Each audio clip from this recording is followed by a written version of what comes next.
Leo 26, a rainbow. Isn't it interesting that whenever there's a rainbow, people get excited? They'll say, oh, look, there's a rainbow, and they'll tell a stranger even, because it's so special, the rainbow. And yet, with the right balance of sun and moisture, it's inevitable. It's a physical law that there must be a rainbow when certain conditions attend. And yet, we're excited by it. And it's a very profound image which links the heavenly and the worldly. It's a connecting thing. It's a bridge between two realms.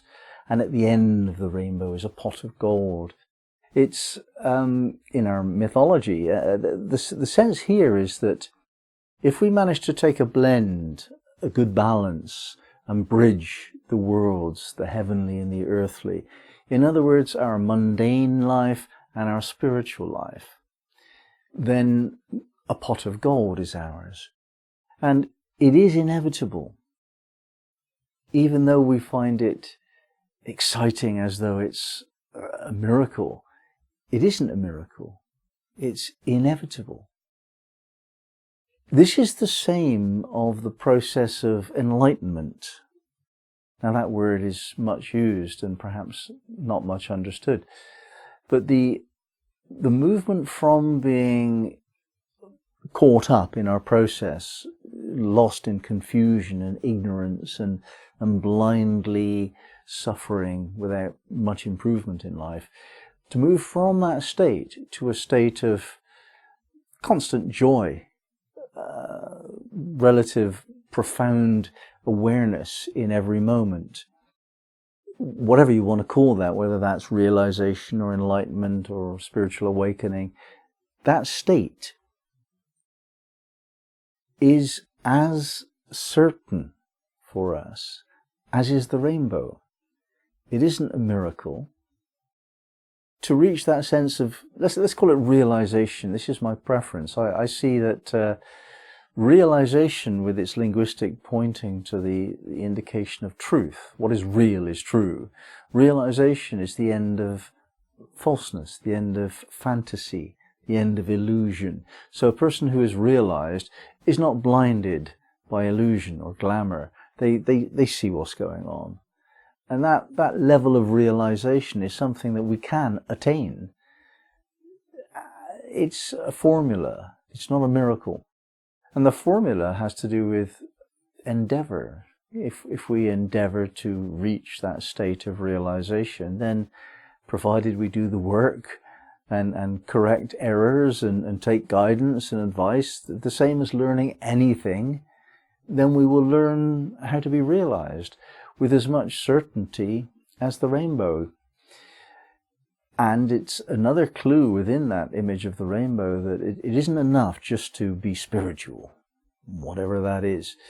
We also have to be grounded. We have to bring these understandings we have, the spiritual wisdoms, into our workaday lives. Again, we can look at the Zen teaching. Before enlightenment, chop wood, carry water. After enlightenment, chop wood, carry water. It's a lovely wisdom. That spiritual realization is just common sense on one level. It's just like, well, of course, if sun and moisture mix together in that particular way, of course you'll get a rainbow. And the gold, the pot of gold at the end of the rainbow is that sense of joy and spiritual inspiration, the uplifting quality that we can expect and count on. One of the beautiful things about this phenomenon is that we are inspired to optimism by a rainbow. It lifts us up, doesn't it? And optimism and faith are very close cousins, if not the same thing even. The expectation of joy, the pot of gold, itself creates the joy. If we expect to be happy, that expectation moves us towards happiness. That's what optimism does for us. Optimism is a power. It's a force that we can operate. We can use it in order to create that which we choose to have.